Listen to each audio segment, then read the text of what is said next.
Suspicious Nights presents The Telltale Heart by Edgar Allan Poe. Edgar Allan Poe was an American writer, critic, and poet. Edgar Allan Poe is famous for his tales of mystery and macabre. Presenting The Telltale Heart. It's true. Yes, I've been ill, very ill. But why do you say that I've lost control of my mind? Why do you say that I'm mad? Can you not see that I've full control of my mind? Is it not clear that I'm not mad? Indeed, the illness only made my mind, my feelings, my senses stronger, more powerful. My sense of hearing especially have become more powerful. I could hear sounds that I've never heard before. I heard sounds from heaven, I heard sounds from hell. Listen and I'll tell you how it happened. You'll see how healthy my mind is. It is impossible to say how the idea first entered my head. There was no reason for what I did. I did not hate the old man. I even loved him. He had never hurt me. I did not want his money. I think it was his eye. His eye was like the eye of a vulture. The eye of one of those terrible birds that watch and wait while an animal dies and then fall upon the dead body and pull it to pieces to eat it. When the old man looked at me with his vulture eye, a cold feeling went up and down my back. Even my blood became cold, and so I decided I had to kill the old man and close that eye forever. So you think I'm mad, huh?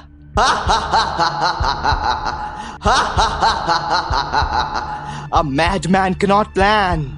But you should have seen me.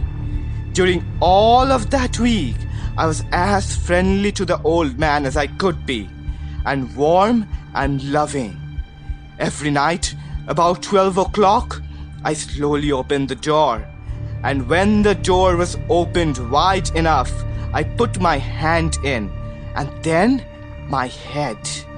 And in my hand, I held a light covered with a cloth so that no light showed.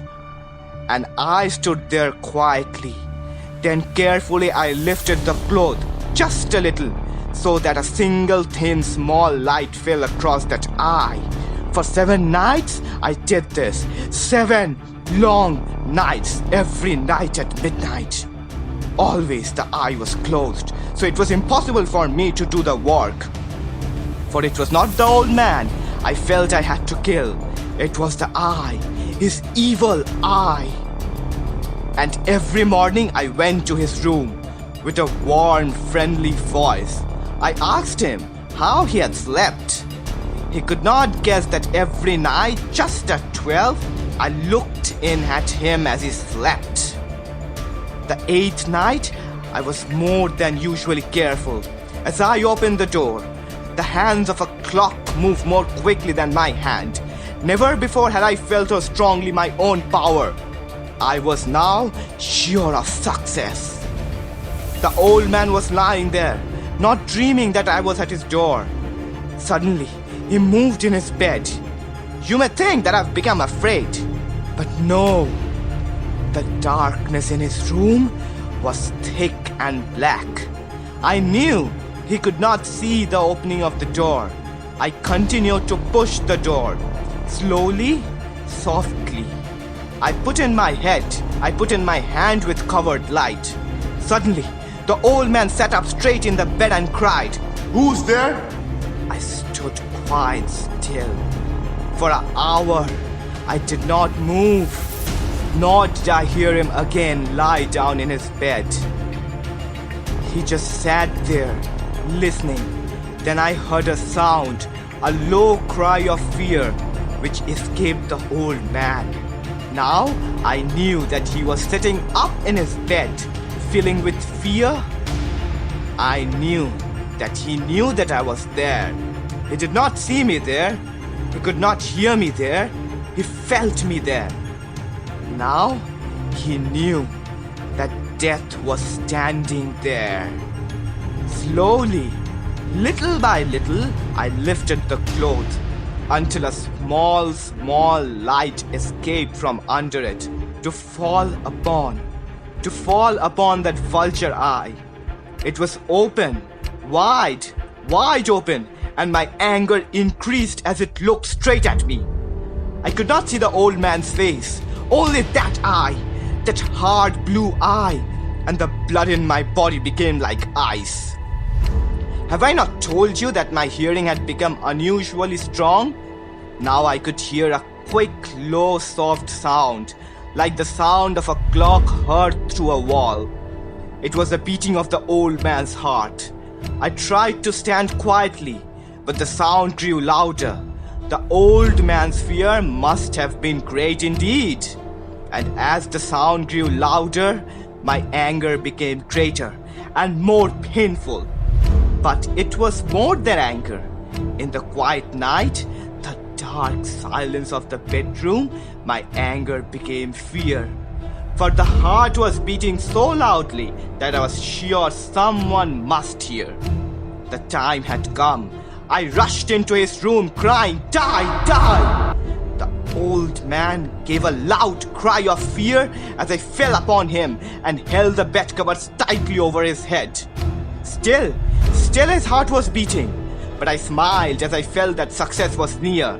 For many times, that heart continued to beat. But at last, the beating stopped. The old man was dead. I took all the bed covers and held my ear upon his heart. There was no sound. Yes, he was dead. Dead as a stone. His eye would trouble me no more. So I'm mad, you say? You should have seen how careful I was to put the body where no one could find it. First, I cut off the head, then the arms and the legs. I was careful not to let a single drop of blood fall on the floor. I pulled up 3 of the boards that formed the floor and put the pieces of body there. Then I put the boards down again, carefully, so carefully that no human eye could see that had been moved. As I finished this work, I heard that someone was at the door. It was now 4 o'clock in the morning, but still dark. I had no fear. However, as I went down to open the door, 3 men were standing at the door, 3 officers of the police. One of the neighbors had heard the old man's cry and had called the police. These 3 had come to ask questions and to search the house. I asked the policemen in. The cry, I said, was my own, a dream. The old man, I said, was away, had gone to visit a friend in the country. I took them through the whole house, telling them to search it all, and to search well. I led them finally into the old man's bedroom. As if playing a game with them, I asked them to sit down and talk for a while. My easy, quiet manner made the policemen believe my story, so they sat talking with me in a friendly way. But although I answered them in the same way, I should wish that they go. My head hurt and there was a strange sound in my ears. I talked more and faster. The sound became clearer. And still they sat and talked. Suddenly, I knew that the sound was not in my ears. It was not just inside my head. At that moment, I must have become quite white. I talked still faster and louder, and the sound too became louder. It was a quick, low, soft sound, like the sound of a clock heard through a wall. A sound I knew well. Louder it became, and louder. Why did not the men go? Louder, louder. I stood up and walked quietly around the room. I pushed my chair across the floor to make more noise and to cover terrible sound. I talked even louder, and the men still sat and talked and smiled. Was it possible that they could not hear? No, they heard. I was certain of it. They knew. Now it was they who were playing a game with me. I was suffering more than I could bear from the smiles, from that sound. Louder, louder. Suddenly, I could bear it no longer. I pointed at the boards and cried, "Yes, yes, I killed him! Pull up the board and you shall see. I killed him. But why does his heart not stop beating? Why does it not stop?" Thank you for listening to The Telltale Heart by Edgar Allan Poe.